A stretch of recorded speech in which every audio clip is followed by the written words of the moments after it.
ನಮಸ್ಕಾರ ಸ್ನೇಹಿತರೆ, ನಾನು ನಿಮ್ಮ ರಫೀಕ್ ಇಂಗಳಗಿ. ಇವತ್ತು ನಾನು ಈ ಕೃಷಿ ಜಮೀನಲ್ಲಿ ನಿಂತಿದ್ದೀನಿ. ನಾವು ಸಾವಯವ ಕೃಷಿ ಮತ್ತು ಆಧುನಿಕ ಪದ್ಧತಿಗಳ ಮೂಲಕ ಅಡಿಕೆ ಗಿಡ ನೆಡೋದನ್ನು ಇಲ್ಲಿ ನೋಡ್ತಿದ್ದೇವೆ. ಬನ್ನಿ ನನ್ನ ಜೊತೆ. ಹಲೋ ಫ್ರೆಂಡ್ಸ್, ನಮಸ್ಕಾರ. ಭಾಳ ದಿವಸದ ನಂತರ ಇವತ್ತು ಮತ್ತೆ ನಾನು ನಿಮ್ಗಳ ಮುಂದೆ ಬಂದಿದ್ದೀನಿ. ನೋಡಿ, ಇವತ್ತು ನಾನು ಇಲ್ಲಿ ನಮ್ಮ ಹೊಲದಲ್ಲಿ ಶುಂಠಿ ಬೆಳೆ ಬೆಳೆದಿರೋದನ್ನು ತೋರಿಸ್ತಾ ಇದ್ದೀನಿ ನಿಮ್ಗಳಿಗೆಲ್ಲ. ಮುಂದೆ ಮೇ ತಿಂಗಳು 17ನೇ ತಾರೀಕು ಇವತ್ತು ನಾವು ಅಡಿಕೆ ಗಿಡ ನಾಟಿ ಮಾಡ್ತಾ ಇದ್ದೀವಿ. ಯಾವುದೇ ರೀತಿ ಸರ್ಕಾರಿ ಗೊಬ್ಬರ 100% ಸಾವಯವ ಪದ್ಧತಿಯಲ್ಲಿ ಇವತ್ತು ನಾವು ಅಡಿಕೆ ಗಿಡ ತೋಟನ ಮಾಡಬೇಕು ಅಂತ ಹೇಳ್ಬಿಟ್ಟು ಇದೇ 2026ರಿಂದ ನಮ್ಮ ಜರ್ನಿ ಸ್ಟಾರ್ಟ್ ಆಗಿದೆ.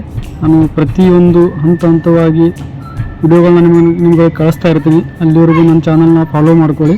ಅದೇ ರೀತಿ ಬನ್ನಿ ನೋಡೋಣ. ಮುಂದೆ ನೋಡಿ ಯಾವ ಥರ ಇದೆ ಶುಂಠಿ ಅಂತೇಳಿ ಸ್ವಲ್ಪ ಕಾಮೆಂಟಲ್ಲಿ ತಿಳಿಸಿ. ಇಲ್ಲಿ ನೋಡಿ ಅಡಿಕೆ ಗಿಡನ ತಂದು ಇಟ್ಟಿದ್ದಾರೆ ಅವರು.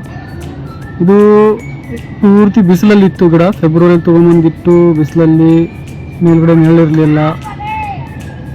ಅಂಥ ಗಿಡಗಳನ್ನ ತಂದು ಹಚ್ತಾ ಇದ್ದೇನೆ ನಾನು. ಯಾಕಂದರೆ IMC ಪ್ರಾಡಕ್ಟ್ಸನ್ನು ಬಳಸಿ 100% ಚಾಲೆಂಜಿಂಗಾಗಿ ನಾನು ಇದನ್ನು ಮಾಡಬೇಕು ಅಂತ ಹೇಳ್ಬಿಟ್ಟು ಒಳ್ಳೆ ನಾನು ಆಯ್ಕೆನೂ ಮಾಡಲಿಲ್ಲ.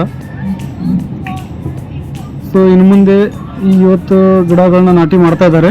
ನೋಡೋಣ ಮುಂದೆ ಏನಾಗುತ್ತೆ ಅಂತ ಹೇಳ್ಬಿಟ್ಟು. ನೋಡ್ಬೋದು ಅಲ್ಲೆಲ್ಲಿ ಗಿಡಗಳನ್ನ ತಂದಿಟ್ಟಿದ್ದಾರೆ. ಇದು ಶುಂಠಿಯಲ್ಲಿ ನಾವು ಅಡಿಕೆ ಗಿಡ ಮಾಡ್ತಾ ಇದ್ದೀವಿ. ಇದೇ ರೀತಿಯಲ್ಲಿ ನೀವು ಮುಂದೆ ನೋಡ್ಬೋದು ಲೈನೌಟ್ ಹಿಡಿತಾ ಇದ್ದಾರೆ.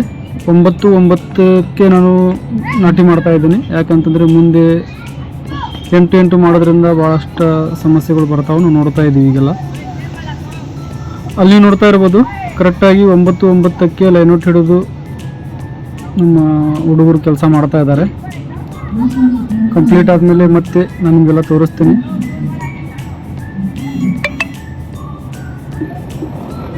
ಅದೇ ರೀತಿ ಯಾವ ತಿಂಗಳಲ್ಲಿ ಕರೆಕ್ಟಾಗಿ ಅಡಿಕೆ ನಾಟಿ ಮಾಡಿದರೆ ಚೆನ್ನಾಗಿರುತ್ತೆ ಅಂತ ಹೇಳಿಬಿಟ್ಟು ನೀವು ಸ್ವಲ್ಪ ಕಾಮೆಂಟಲ್ಲಿ ಹೇಳಿ ತಿಳಿಸಿ.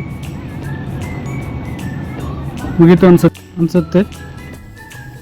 ಇವಾಗ ಬನ್ನಿ, ನಾನು ಜನ ಕೆಲಸ ಮಾಡ್ತಾ ಇದ್ದಾರೆ ಅಂತ ಹೇಳ್ಬಿಟ್ಟು ಗುಡಿಸ್ಲಿಕ್ಕೆ ಹೋಗಿ ನೀರಿನ ಕೂಡ ತರಲಿಕ್ಕೆ ಅಂತ ಹೋಗಿದ್ದೆ.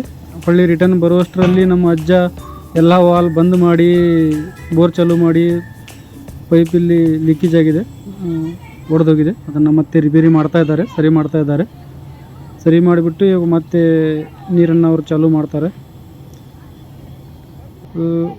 ಅದಾದಮೇಲೆ ನಾವು ಬಂದ್ವಿ.